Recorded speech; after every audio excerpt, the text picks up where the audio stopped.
Hello, everybody, and welcome to the 34th episode of our gaming news podcast, the PackCast. Our hosts today, as always, are Cool Turner Camillo, the Janebo, Dan from the Tea Lounge, and myself, Phil Fantastic. We've got plenty to talk about this week. Nintendo won a court case. We're going to talk a little bit about the next generation of consoles. There is a Pokemon-like / clone that is at Steam in early access? Early access, and yep. People have some opinions about it. And then lastly, we are going to be talking about a portable console, kind of, from Alienware. So those are our stories for today. And lastly, we're going to wrap out the show with what we've been playing and the new releases for the week.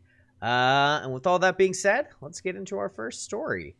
So, Nintendo Eshop will not issue refunds on pre-orders. So they just recently won a court case about this. They didn't want to issue them, and now they don't have to.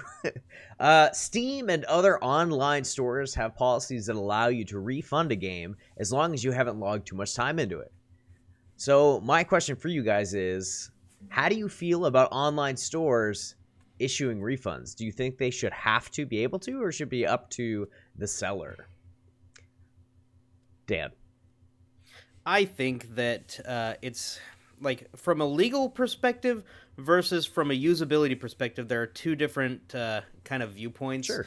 From a legal perspective, technically, as long as they say in the contract or in the fine print when you purchase the game No refunds? that there will never be any refunds, then legally, I guess they're covered. Sure. With that being said, from a consumer standpoint, it's a smarmy thing to do. There should always be refunds, at least like within a certain time frame. Mm-hmm. Yeah, because like when you buy a game, sometimes it's simply not at all what you thought it would be, and you want a refund. That's not even covering what this is. This is pre-ordering and trying to get a refund before the game even comes out, before you're even able to technically play the game.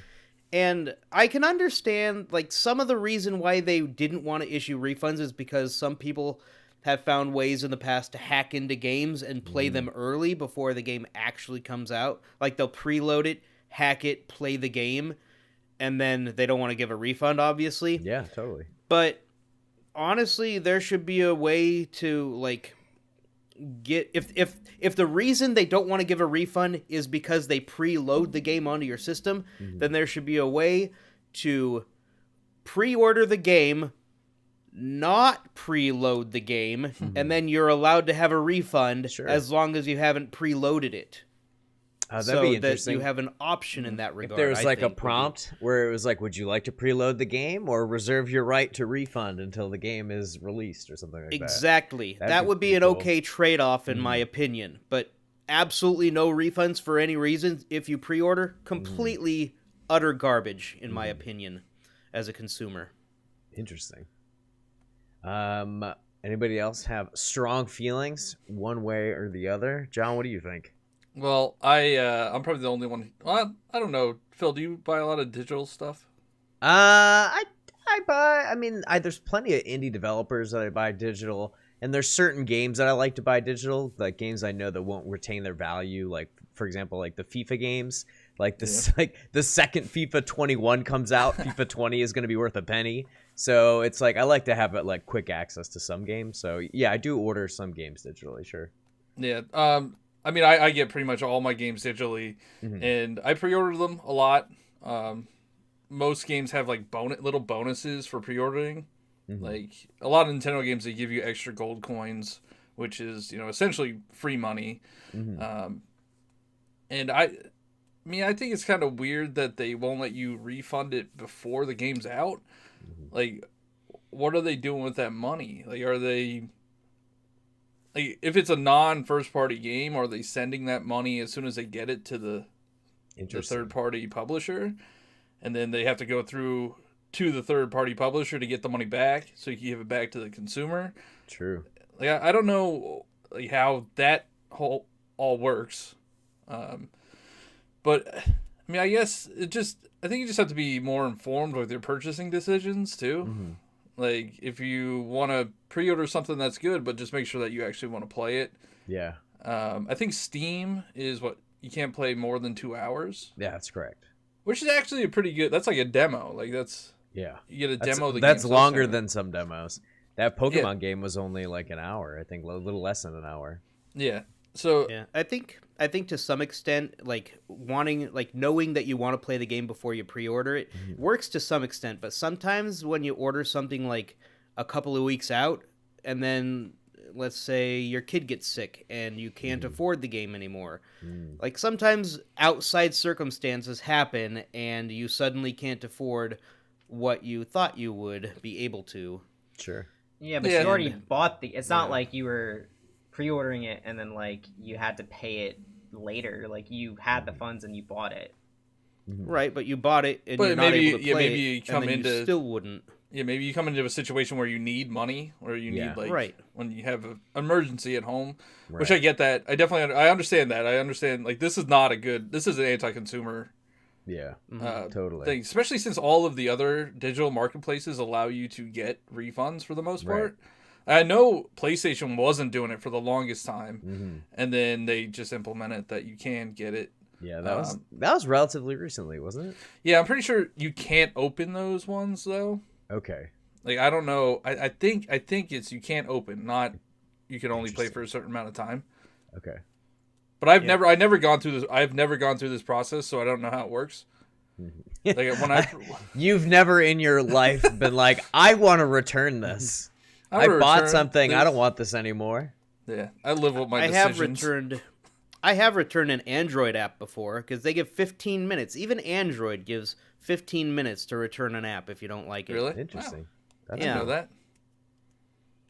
I love the and this isn't digital marketplace, but you know, GameStop's and a lot of other retro stores in my area have this policy. They have like a 7-day policy. Dude, play it. If you don't like it, play it, beat it, bring it back. That's only for used games though, right? Yeah. So it Well, I doesn't- thought for new games you have like 2 days for GameStop. Yeah, but as soon as you open it, you don't get if the you full don't- value. yeah, right? you Oh, really?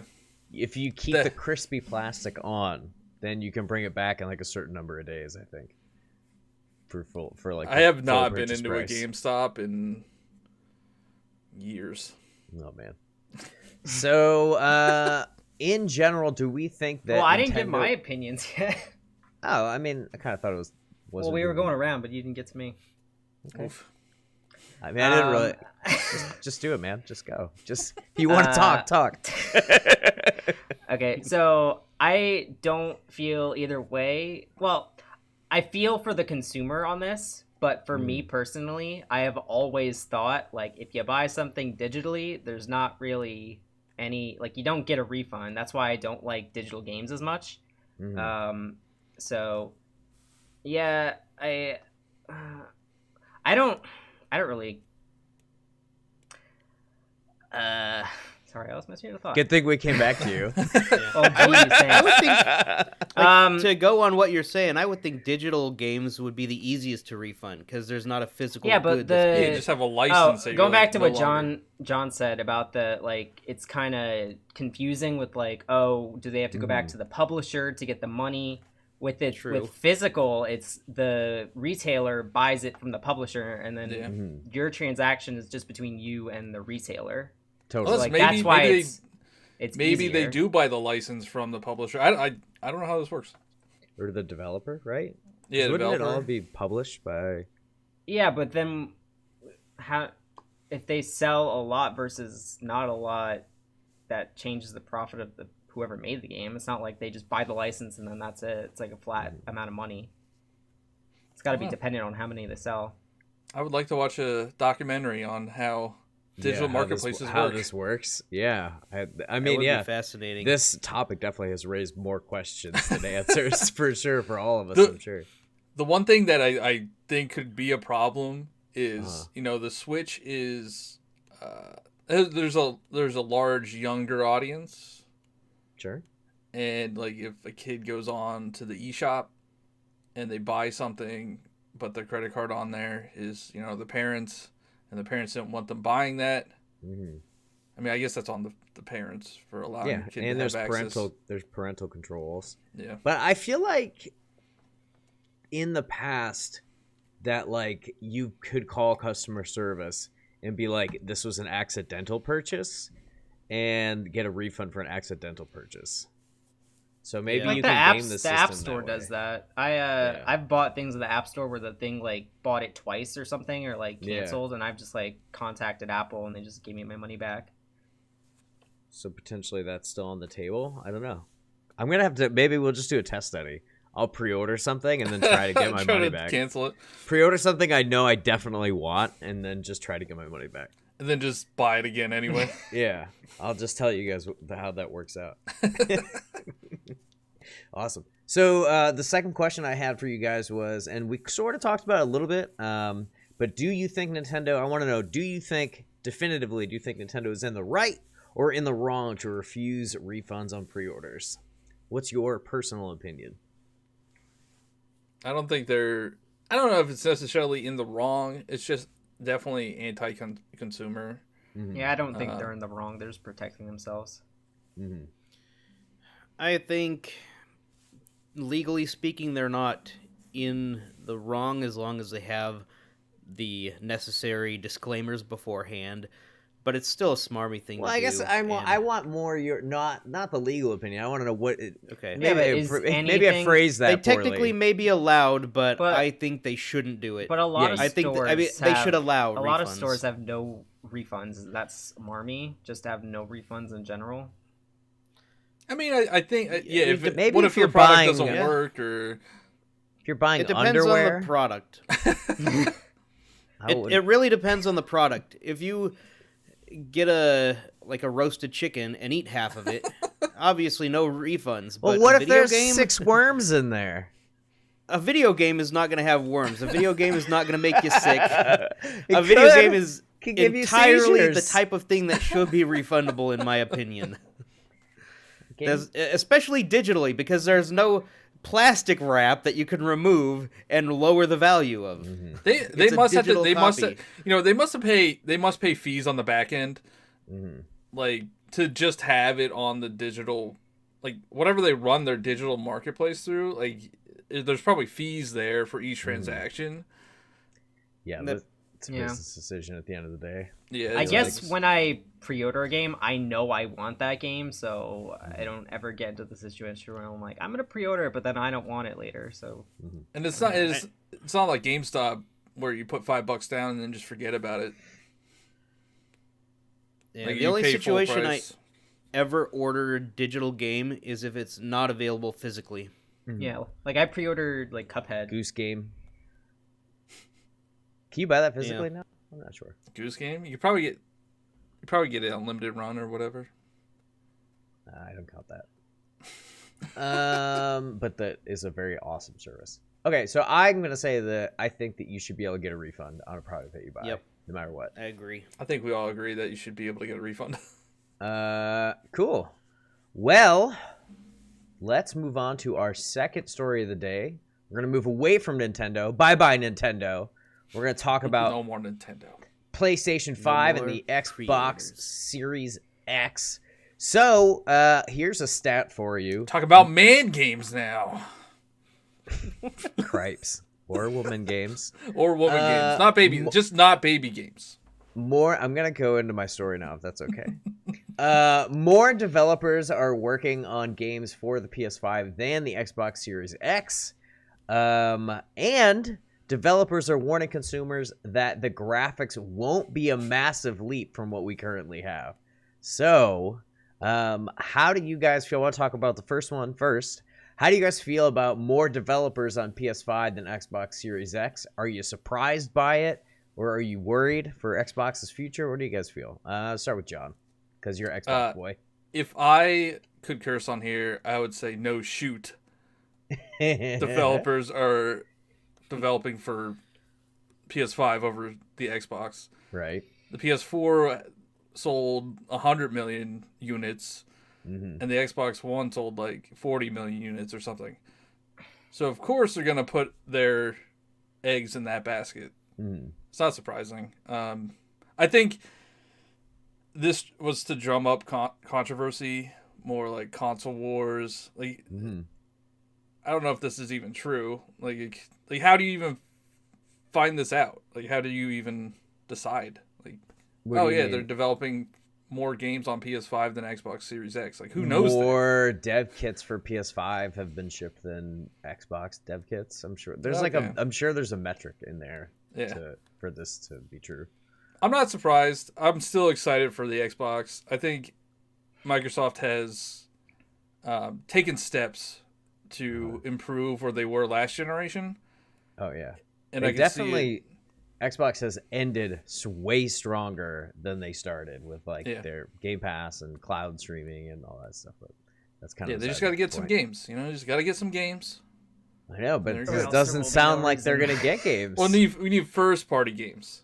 They're gonna always get the Call of Duties. They're gonna get all the third party major titles. There also came out, I think, Call of Duty has an exclusivity deal with PS5 again. Call of Duty does? Yeah, you get the DLC like a month before Xbox or something. Oh, interesting. They did it on PS4. In the Xbox 360 era, they had a deal with Xbox 360 to get the DLC first, but now it's shifted over to Sony. And there's I don't know if it's confirmed, but there's a rumor that they still have the same deal going into PS5. Interesting. Cam, how do you feel about the developer split? It's fine for me. I'm team PlayStation anyway. Oh, jeez. No, that's cool. I feel like PlayStation is the more popular one anyway, so it sounds good. I guess it's probably all those Japanese developers. Yeah. I just want the Series X to succeed because my back catalog on Xbox is a lot larger than my catalog for PlayStation. But yeah, I don't know. I just feel like Xbox really needs some good exclusive titles, and then this is like a forewarning. It kind of is like, hey, guess what? You should probably buy a PS5. But there's not even gonna be. They said there's not even gonna be any exclusives for Series X for like a year. Wow. Yeah, for two, they're all going to be cross-gen. But we don't know. We don't know if that's the case for PS5 either. Yeah, though. Godfall is coming only to PS5, and then I think PC. Oh. Yeah, I feel like Microsoft has definitely done good things in the past, but they've made a lot of mistakes recently, and it's definitely biting them now. And PlayStation and Sony have really been delivering and. Like, it definitely shows, and it makes sense that more developers would be going to PlayStation.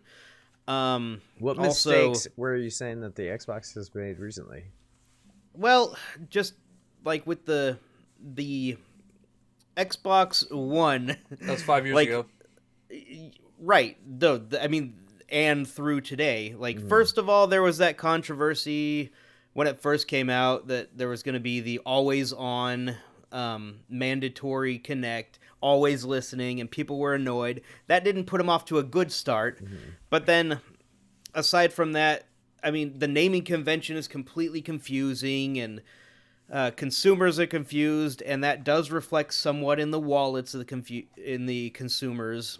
And it definitely shows in that only 40 million versus 100 million have been sold.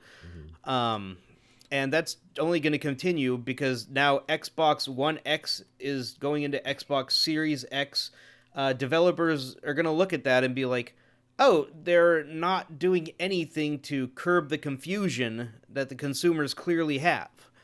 So, I mean, mistakes are still being made. I think it's a horrible name, for one. Yeah. And that but definitely iPhone does not iPhone help series. Like iPhone or like the iWatches. They're like series, right? Yeah, but you don't buy thing.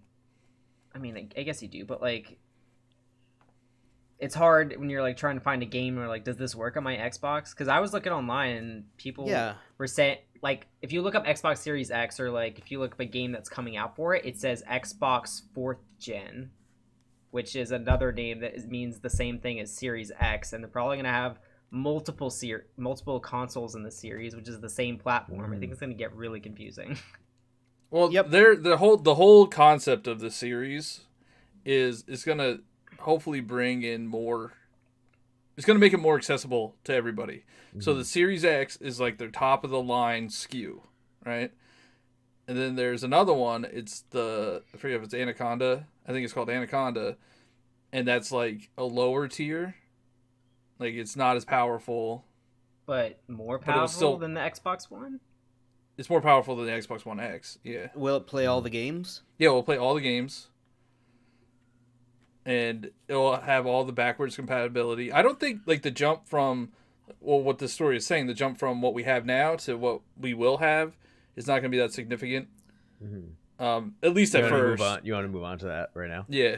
All right. So does the warning from developers make you less likely to get a next-gen console on release? What do you guys feel about that warning that the graphical leap is just not going to be as significant as in past console jumps? I mean, they're already pretty good. It's like you would expect them not to get that much better. Yeah. When they put all their eggs into the basket of graphical improvements every generation, clearly it's going to slow down at some point. And we seem to very much be at that point. And Nintendo was kind of smart to not be pushing so much for the graphic fidelity as much as the different types of gameplay experiences as their leap forwards. And yeah, so it kind of makes sense we're not going to get much more graphics, better graphics. It's kind of surprising that it has lasted as long as it has, just bumping up higher and higher and higher graphics. We don't need better graphics at this point, in my opinion. Sure, eventually down the road you can make it photorealistic, but what good is that honestly going to do in terms of gameplay?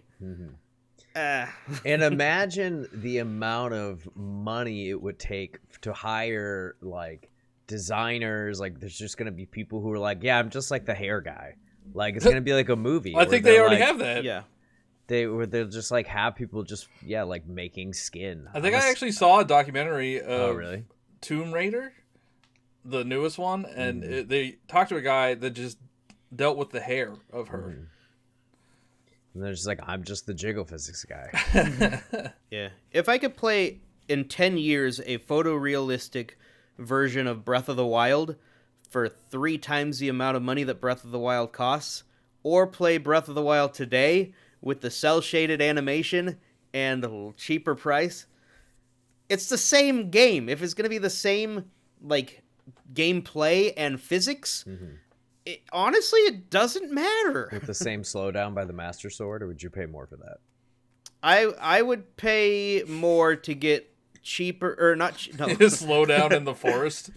Right. I would pay more to get a consistent frame rate. There we go. I will say that. Well, but I think the graphics aren't as important. This next generation, they're toting 120 FPS native for 1080p.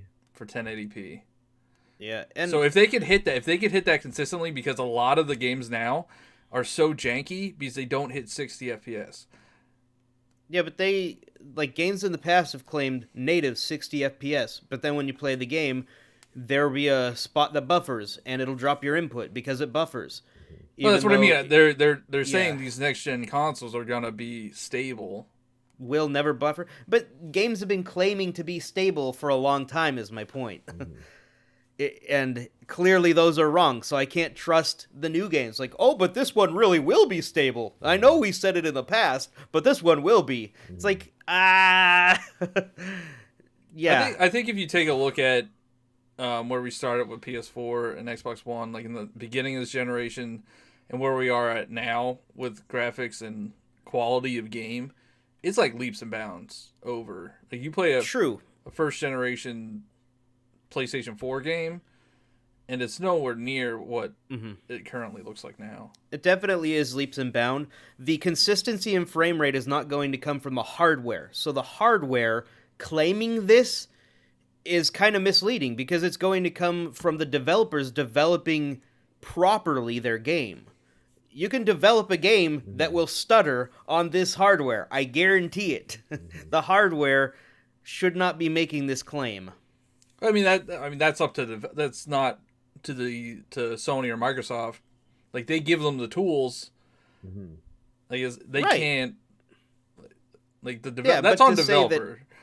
To say that every game will be a consistent, perfect 120 frames per second at 1080p is very misleading. What I'm getting at. Say like up to 120 frames. It's not like is. Yeah, I don't know if I've ever heard anybody claim the 120 for every game. I think they said it's 120, 1080, and then it could go up to like 4K.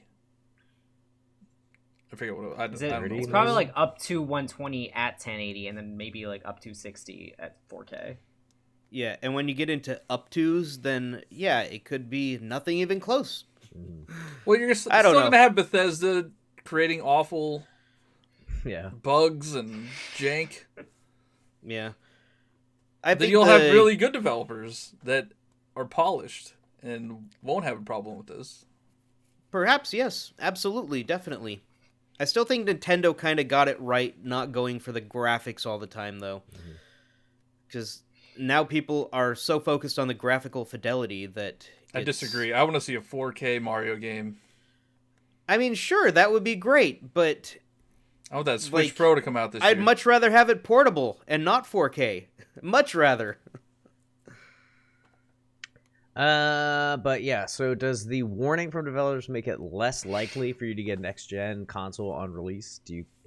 Does the warning that it's not going to be that much different? Are you still going to buy day one, John?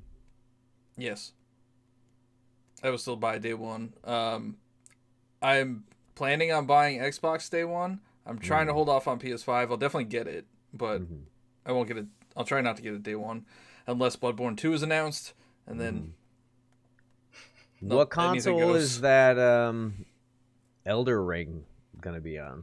I think it's on PS4, Xbox One. Oh, okay. So it's not exclusive. I don't think so. No. Cool. Final thoughts on the next generation discussion about the graphics not being that much different, or the split between developers. Final thoughts. It's expected. Me personally, it doesn't affect my decision because that's what I'm expecting. Gotcha. Yeah, it doesn't affect me that much because I hold off. I'm not an early adopter of consoles. I like to wait until the kinks are worked out. Maybe they release a slimmer version. Price drops. Yeah. There's so many games. I want these full reveals to come out. Huh? They haven't had full reveals for either of them. True. Yeah. I feel like if I just picked an older console like Xbox 360 or PS3, I could play only that catalog indefinitely and never get to the end. I mean, you'd be playing some pretty bad games after a while. Perhaps, yes. Anyways, all right, cool. Very good. And now we'll move on to our commercial break from the editor. This podcast has been brought to you by Kentucky Fried Chicken. Where else are you going to find mayo on Cheetos?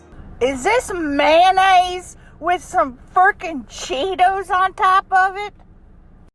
All right, here goes nothing. Let's take the first bite. I ain't gonna lie to y'all. As disgusting as the concept of this is, and as disgusting as this thing looks, it tastes pretty good. Chicken! Not really, but that would be pretty awesome. Oh yeah, plugs.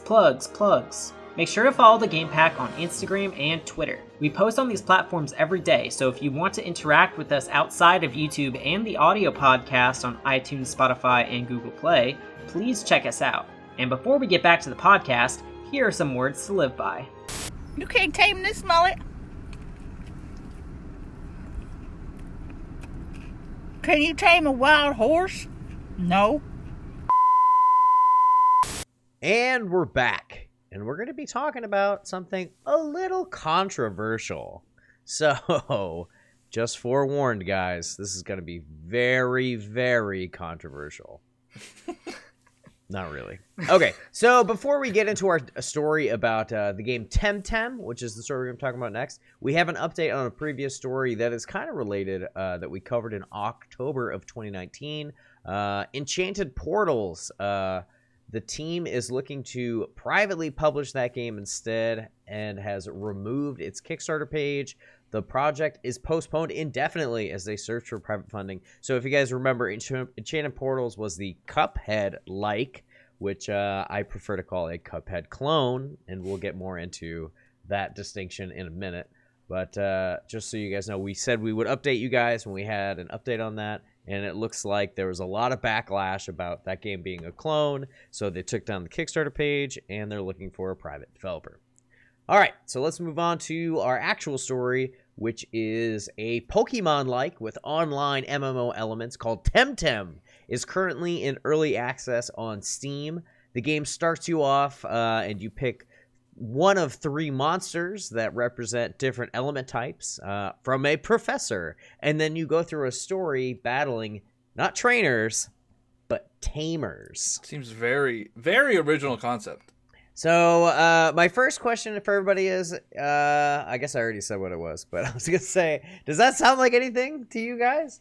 Does anybody have any interest in playing Tem Tem? We can start with you, John, because I know you actually did play it a little bit. Yeah, I haven't played that much because there was issues logging in. Ooh. Like, I loaded it up, and I got stuck on the menu screen for a while. Mm-hmm. But I played about a half hour.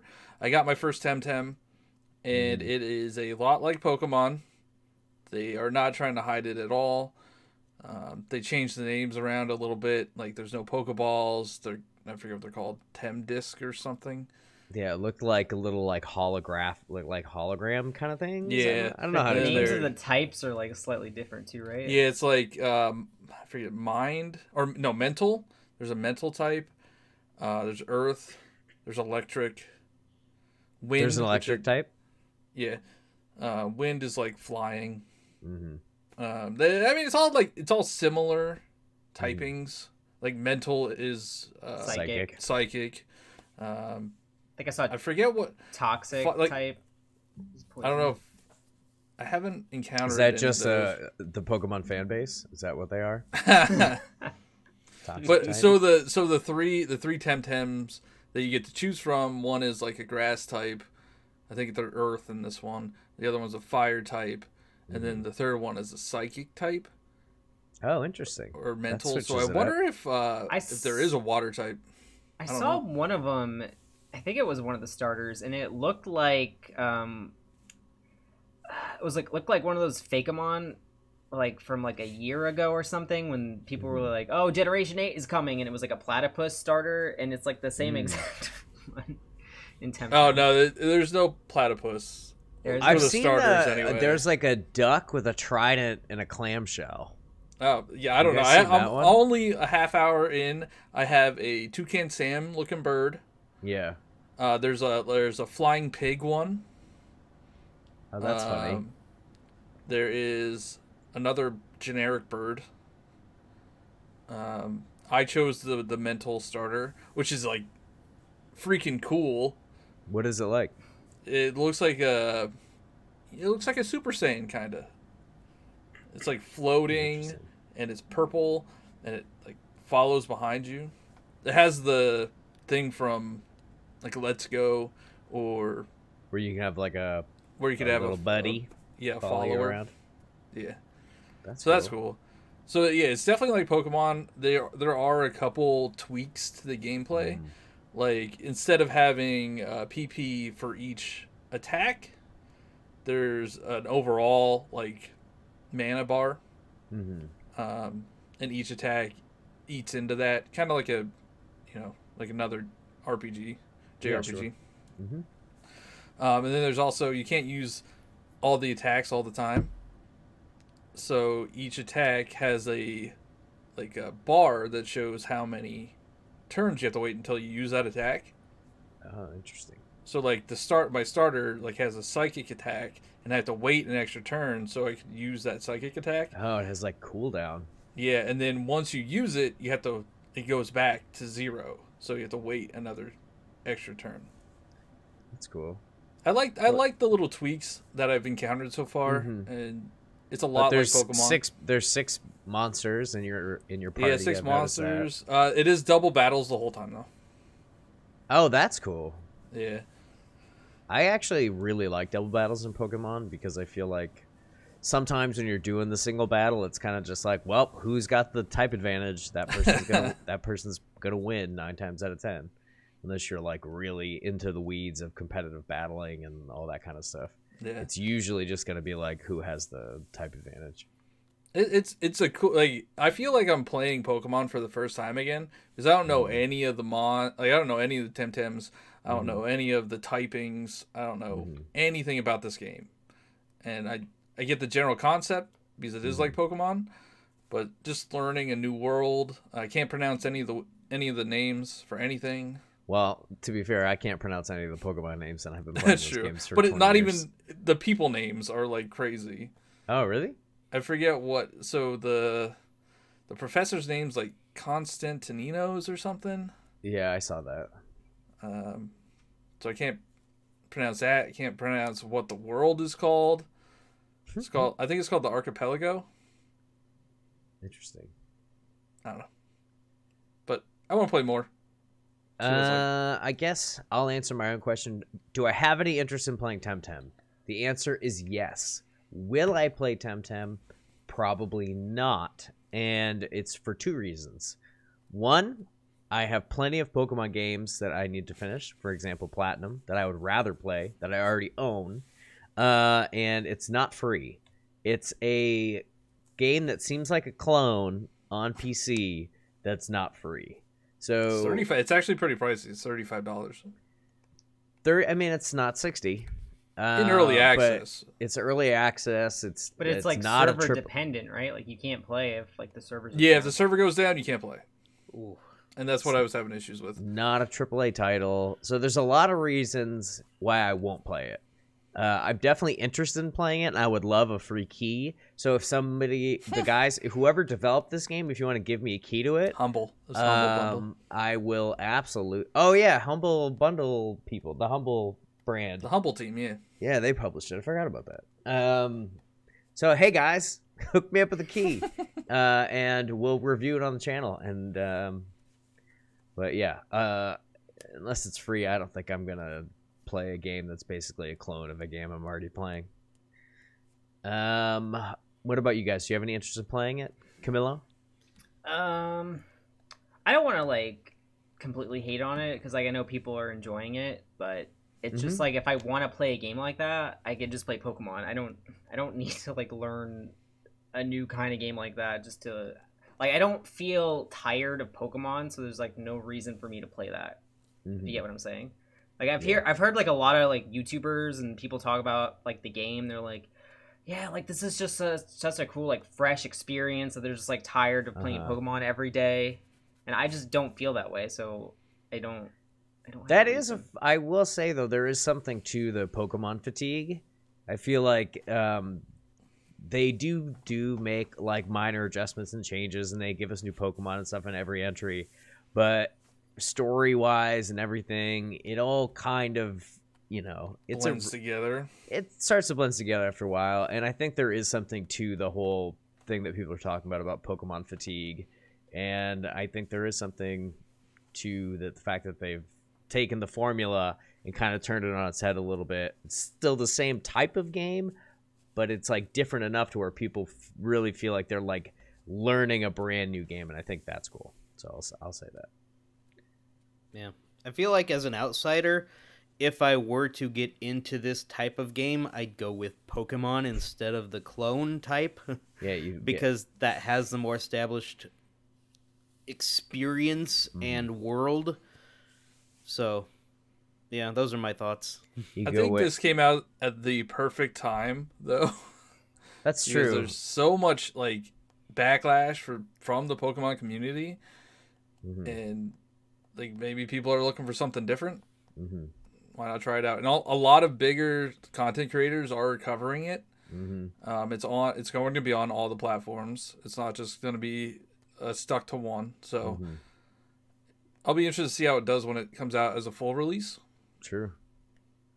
All right, so then my next question is, do you guys think games like Tem Tem and Enchanted Portals are clones and essentially ripoffs, or do you think that they're sort of like genre-like? An example I was going to give was like a Souls-like game, like where you're playing Dark Souls or like Bloodborne, like or Demon Souls and then Dark Souls. Like they're very like that's the genre-like.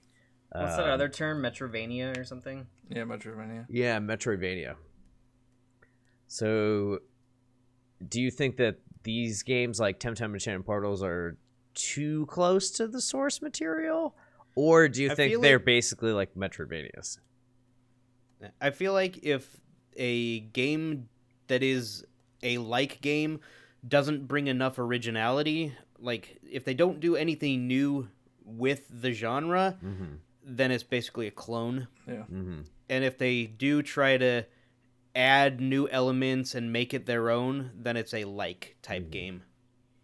Because if you think about the difference between Super Metroid and Castlevania Symphony of the Night, those are completely different games, but they have the same progression formula. Like that's why they're called Metroidvanias. Like it's very interesting to think about it like that. Like I kind of think that if you're gonna make a game and you're inspired by a type of game and oppression style, that you need to make a game that is essentially, I mean, Hollow Knight is like that too, where it's like Hollow Knight, maybe it's a little bit closer to Castlevania, but still the art style and the progression and the monsters, like that game is so unique, but it's still a Metroidvania.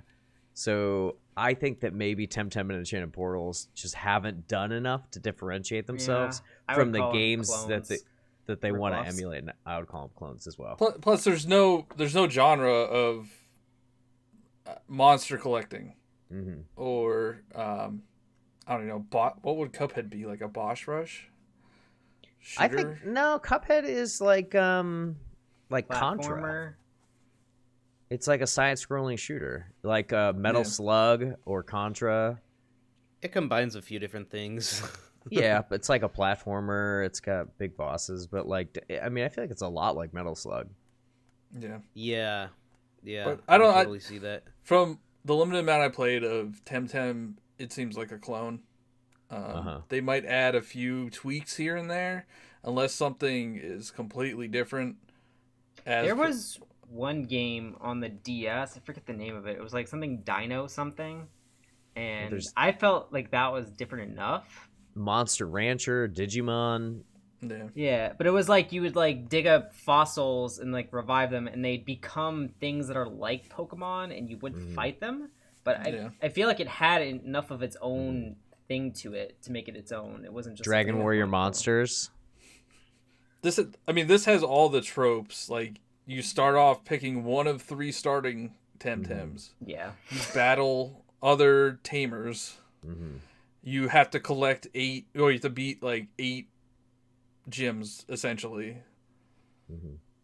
It's all the same. It's the same archetype, and yeah, like there could be a game with monster collecting, but if like the progression is completely different, I would think that's more valid. Yeah, have like a dance off that you have to like use a dance pad to capture the monster. That would be something original to the series. I would play the heck out of that game, Dan. Please make that game. Oh, I must say the animations for the Tem Tems are just as bad as the Pokemon ones. Oh, shots fired. All right. Final thoughts on clones. Dan, did you give your opinion on whether you thought it was a clone or a... Yeah, I said if it doesn't bring enough differences, then it's a clone. Okay, cool. Like enough originality. Very good. All right, so I said clone. Cam said clone. Dan said clone. John? Clone. Oh, man. The Game Pack has agreed. Sorry, Tem Tem. Tem Tem, you be a clone.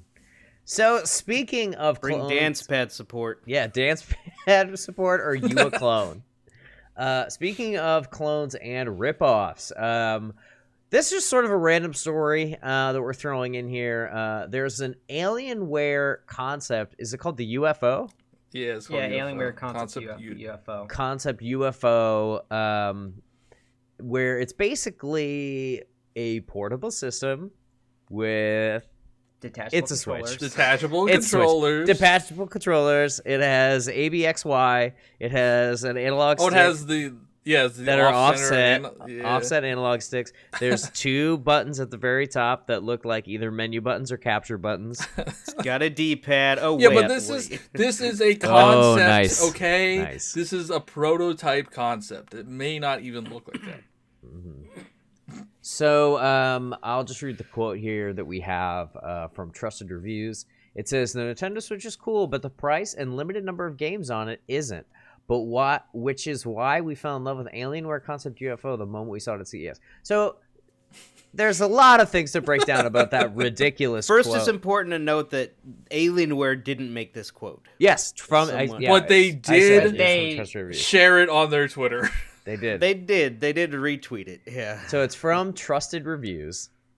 The Nintendo Are they Switch is trusted? cool, but yeah, I know. I feel like I don't trust them anymore. But the price, Get out of here! It's $200. the Switch Lite is $200. The Switch regular edition is $300. And limited number of games. There are so many quality indie games and first party and third party AAA games on this thing. Nintendo Switch has games.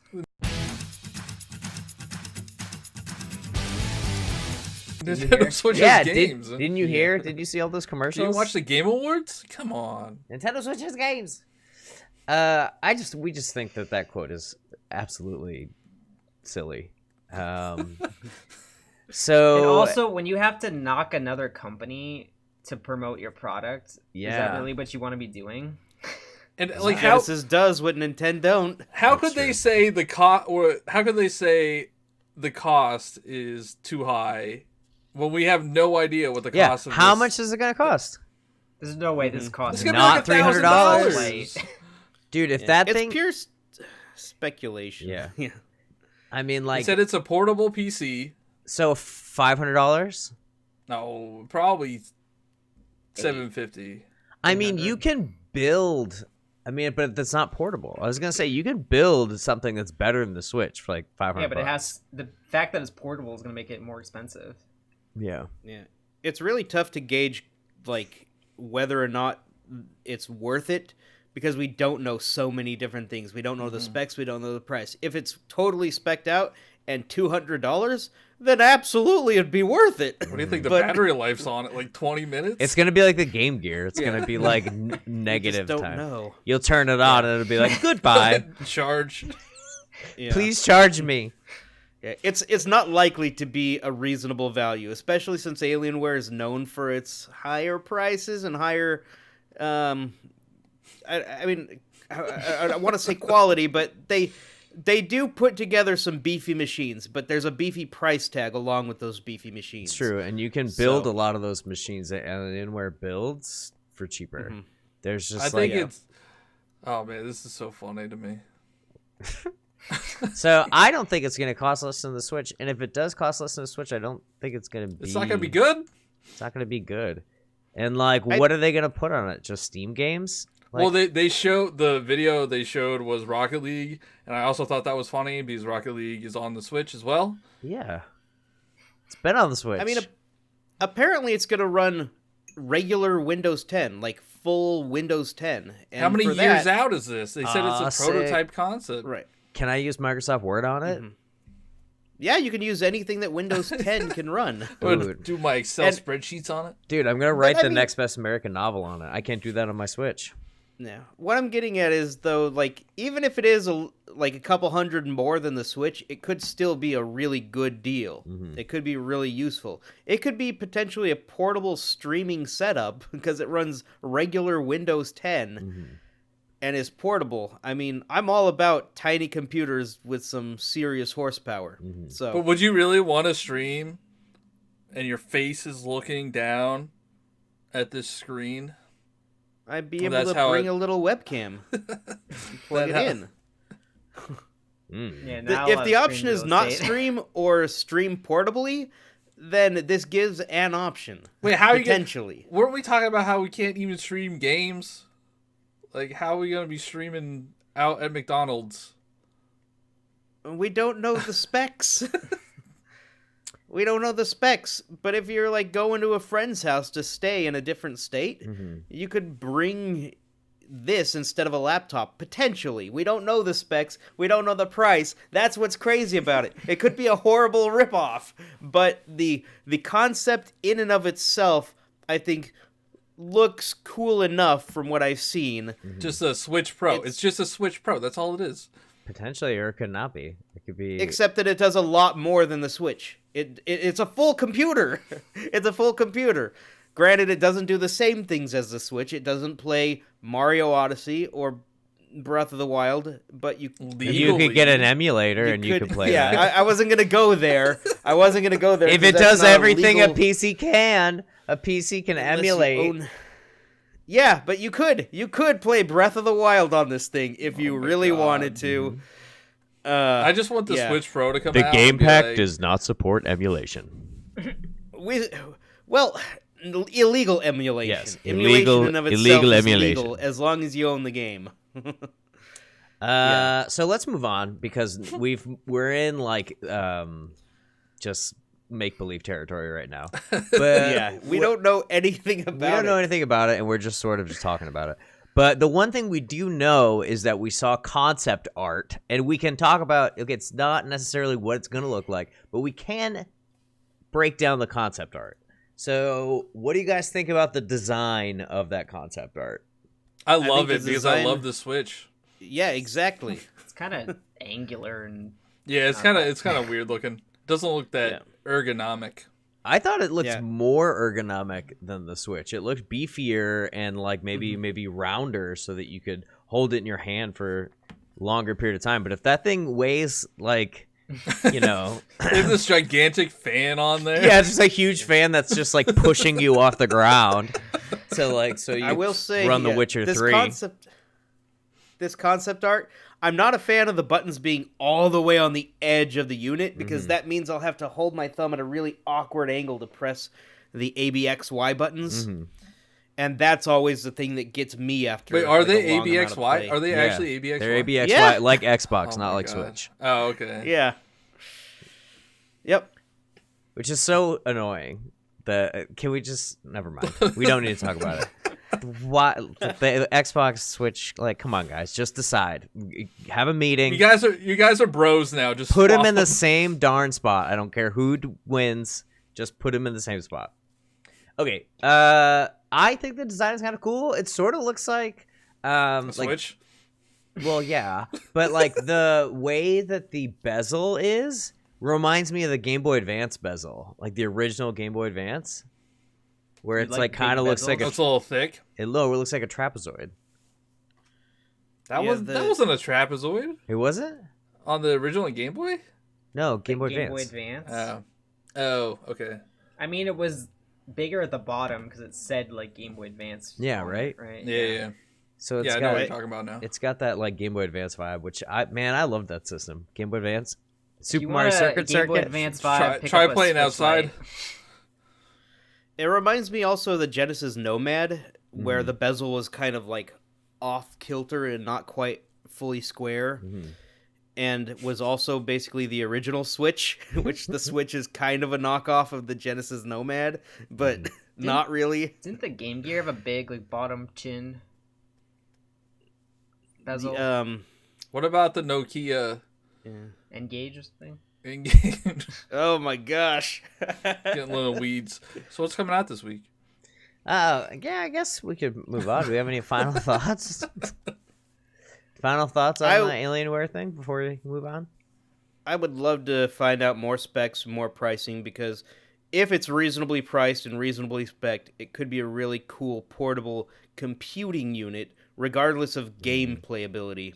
You know they have portable computing units. They're called laptops. If you're getting they're called laptops. And you also unit, but just get a laptop. A laptop is totally different. You can't just handhold a laptop and use it and put it in your pocket and I don't think that thing is not going in your pocket. That thing's not going in your pocket. I got myself. This is going to be really obscure for some people, but I got myself an Open Pandora like several years ago. That thing was great. It ran Linux. It was like a little flip-up mini tiny computer that you could hold in your hands. Had gaming controls. That thing was sweet for the time. Yeah. So I'm all about the portable gaming and computing prowess machines. Very cool. All right, so it's to be seen what this thing is going to have in store for us, or if it even comes out. Probably Day of Light. Let's move on to how we usually wrap out the show, talking about the new games and what we've been playing. So we'll be talking about the new games that are coming out January 26th through February 1st. That's this week if you're watching it when this video airs. We have on the 28th, Warcraft 3 Reforged, which has been announced. Oh, that's the thing they announced at BlizzCon? No, it has been announced for years that they were going to remake Warcraft 3. And it's finally coming out on the 28th. Pillars of Eternity 2, Deadfire Ultimate Edition, coming out on PS4 and Xbox One. Warcraft 3 obviously is PC exclusive. Kentucky Route Zero on PS4, Xbox One, and Nintendo Switch. And Journey to the Savage Planet, which is made by the guys who make Far Cry, but it looks a lot like No Man's Sky with more comedy. It looks kind of weird. Is coming to PS4, Xbox One, and PC. Let's talk about what we've been playing. I'll throw it over to Camilo. What have you been playing? Wait, real quick, I got a note about the Warcraft 3. Being a PC exclusive, does that mean that's a point in favor of the Alienware? What? Because the Alienware is a PC, so it'll play it. Well, it'll play on Mac. Where the it'll Switch play on won't. Mac, too. Okay. I don't think the Alienware is going to have Mac OS. Okay, go ahead. Cool Trainer Camilo, what have you been playing? I've been playing nothing but Kingdom Hearts 3 Remind because the DLC just came out last Thursday. I loved it. It was awesome. It's a new scenario in the game, and they've added a bunch of like super hard bosses that I've loved fighting. I'm like a little over halfway through them. But I'm having so much fun. This is definitely what Kingdom Hearts 3 needed when that came out. So Gotcha. it's awesome. Very cool. Dan, what have you been playing?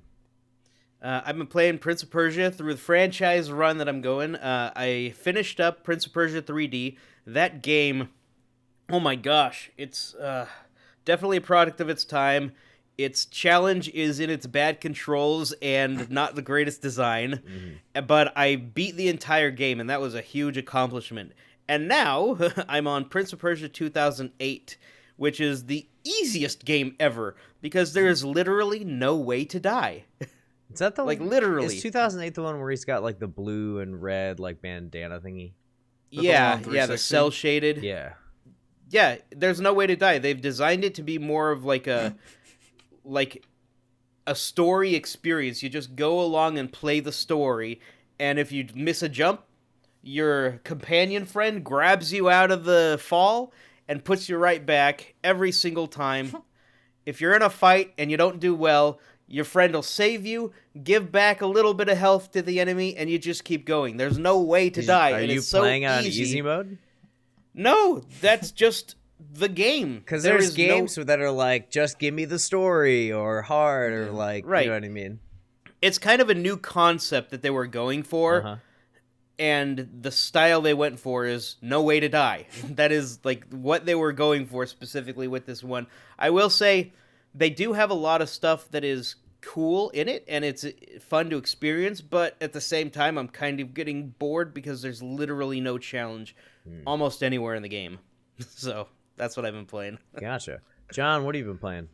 I've been playing a lot of Forza Horizon 4. That's been really fun. There's a Lego expansion where everything is turned into Lego. So you drive around in Lego cars. It's so cool. It's such a fun experience. I love the Forza Horizon games. There's big open world driving games. It's just really fun. So I've been playing that. Also been playing some Tokyo Mirage Sessions, which is still awesome. Right. I beat the second chapter. I'm in the intermission between second and third chapter. Sweet. And I found the Switch exclusive stuff. Well, some of the Switch exclusive stuff. Nice. There's a new dungeon, and there's some new costumes, and one is really cool. I don't know if I should spoil it, but I think I know there are like Persona 5 like ones, right? Yeah. How deep does it plunge? No, it's just a costume that one of them wears. Which one? Is it a Nintendo Switch shirt? No. Nintendo Switch No. T-shirt? No, it's a full blown costume that the main character that Itsuki wears. Yeah, Tsutsuki wears. That's cool. Yeah. I mean it has to do with Persona 5. Very cool. And you've been playing Tem Tem, as you said. I played a before. little bit of Tem Tem. We talked about that a lot, and Yeah, so we don't need to talk about it right now. Yeah. I've been playing Tokyo Mirage Sessions as well, but I've been playing the Wii U version because it was $40 cheaper, and I'm sure there's enough content in there to keep me entertained. And I don't need a Switch T-shirt. it's not a Switch T-shirt. I know, I'm just joking. And then I'm also playing Kakarot. I'm gonna hold it up. Kakarot's probably gonna disappear, and Tokyo, but they're both on my desk. Are you almost done it? Like, how long is that game? I'm at the Frieza Saga right now, so I don't know. Like, I'm probably 15 hours in. There's still a lot to do. There's still Cell You got a ways to go then. and Boo, so yeah, we gotta go. Boo was my favorite. Do saga. they include Cell? Yeah, Cell's after Frieza. Oh man. So that's gonna be exciting because I love Gohan, and Gohan is a big part to play in the Cell Saga. Cool. So that's what we've been playing. That's what's coming out. That's what the stories are. Quick announcement, guys. We will be playing Super Smash Brothers live on this channel on Saturday, February 1st at 7 p.m. Eastern Time, 4 p.m. Pacific. So mark your calendars. That's this Saturday if you're watching this when this is launched, either in the premiere or in the couple of days after. Saturday, February 1st, 7 p.m. Eastern, 4 p.m. Pacific. We are going to be raising awareness and maybe a little bit of money for mental health issues, and all the proceeds from the stream will go to the Brain and Behavior Research Foundation. So make sure to show up for a good cause. It's going to be a good time. Last time we all streamed together, it was hilarious. Yeah. And it was a lot of fun. Because we all have differing skill levels in that game, which just makes it, just fun when somebody can just like Dan just all of a sudden, one. yeah, like when Dan won, like that was amazing. So like I just am looking forward to another really fun stream. So it'll be our second Game Pack stream, February 1st, 7 Eastern, 4 Pacific. And all the money raised will go to the Brain and Behavior Research Foundation for mental health issues and awareness. So that's it. Thank you guys so much for watching. Don't forget to subscribe on YouTube and ring that notification bell. You can also check out the audio version of the podcast on Google Play, Spotify, and iTunes. Check out our Discord to keep in touch with us when we're not making videos, or you can come comment on them or whatever. Don't forget you can follow us on Twitter and our Instagram accounts. All these links can be found in the description. Thanks again for watching, and we'll see you guys next time. Bye-bye. Bye. Bye.